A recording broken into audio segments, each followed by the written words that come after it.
धर्म संघ बुद्धि श्रवण गुरु संघाय नमो मैत्री सर्वधर्म संघाय महामैत्री मार्ग गुरु मार्ग र भगवान मार्ग को अनुसरण गरी विश्वमेत भावली अवगमन गर्ने समस्त संघमित्रता धर्मप्रेमी अनुयायीहरूलाई मैत्री मंगल गर्दै वर्तमान यस गुरु चेनको स्मृति सँगै सन्तापित सबै आत्माहरूले महामैत्री धर्मको मार्गमा शीतलताको बोध गरून्।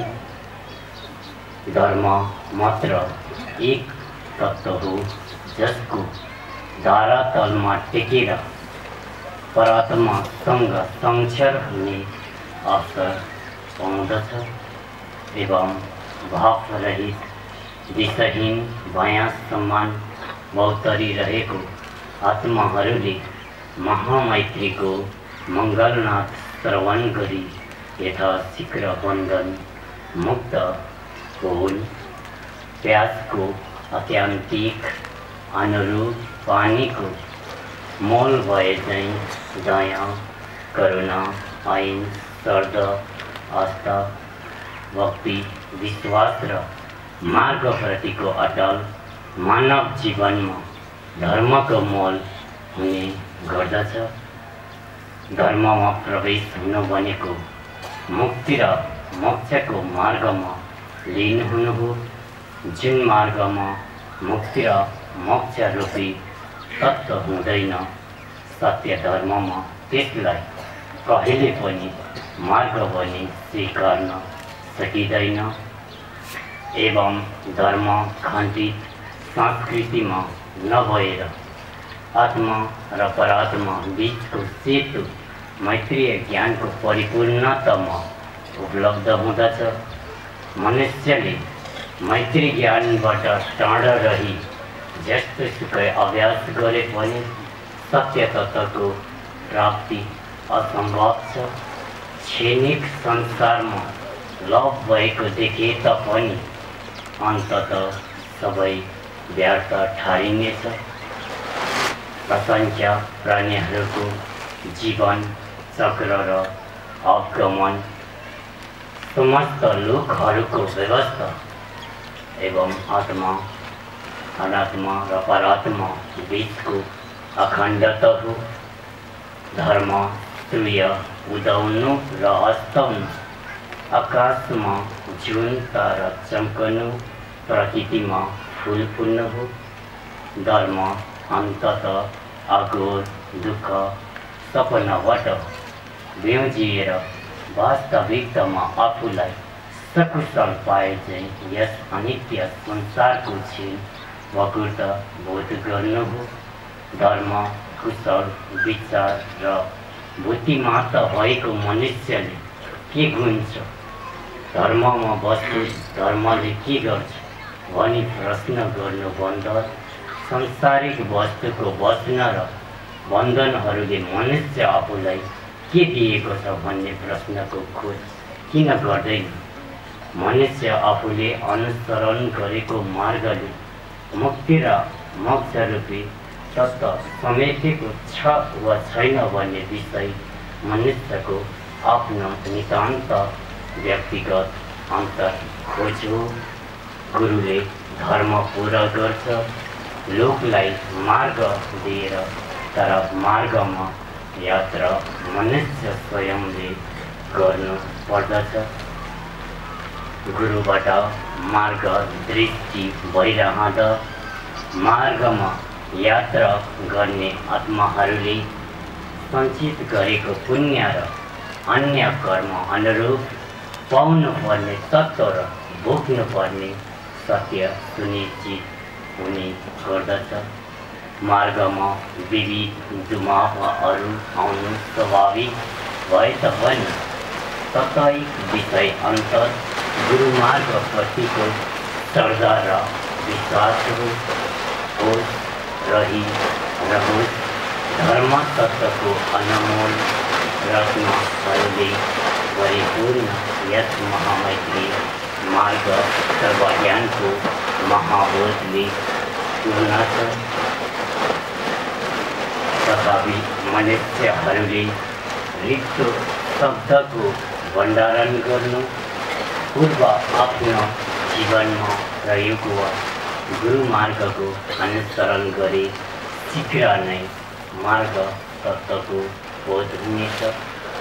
धरतीमा टेकेर आकाशको आसमानमा अडिनु मनुष्य टोलामा रहेर पनि मैत्री तत्त्वको बोधसँगै परात्माको विशाल स्वरूपको दर्शन पाउनु, आफू लगायत समस्त लोकको रहस्य बोध हुनु, चित्तको असङ्ख्य भवसागरहरूबाट पानी सरह बस्तीभूत भए खुल्ला आकाशमा मुक्त हुनु,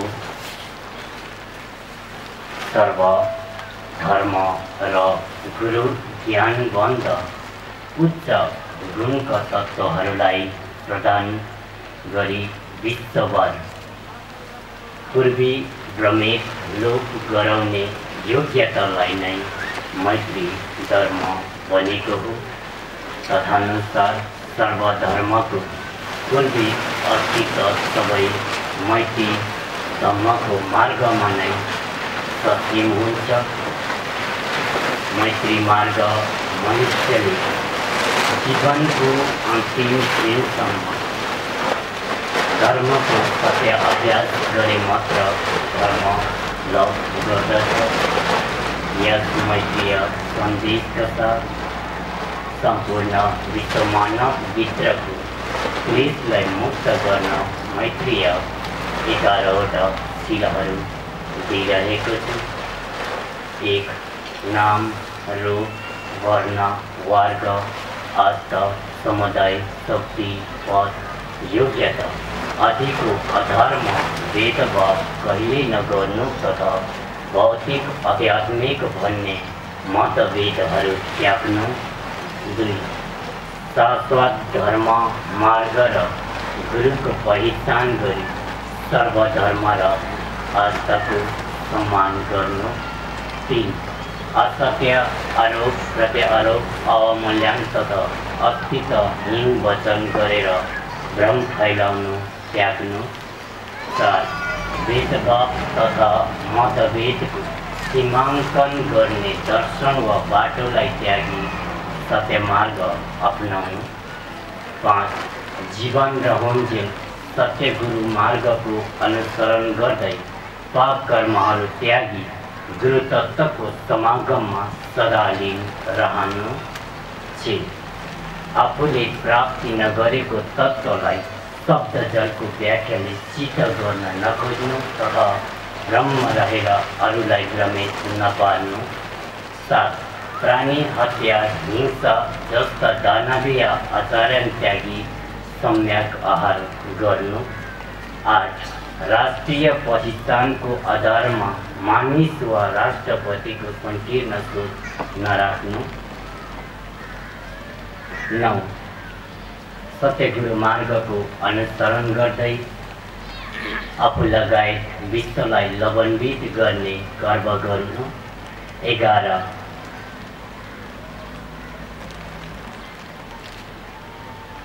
सत्यलाई उपलब्ध भई गुरुमार्ग रूपले समस्त जगत प्राणीको निमित्त तत्त्व प्राप्त गर्नु।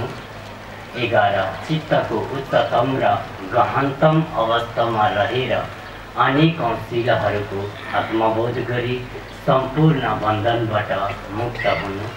यो मैत्रीय 11वटा शिलाहरूसँगै सबै सङ्घहरूले आत्मसात गरी आफू लगायत समस्त प्राणीहरूको उद्धार गर्नु। यस सत्य मार्ग ज्ञानलाई सारले बोध गरून्।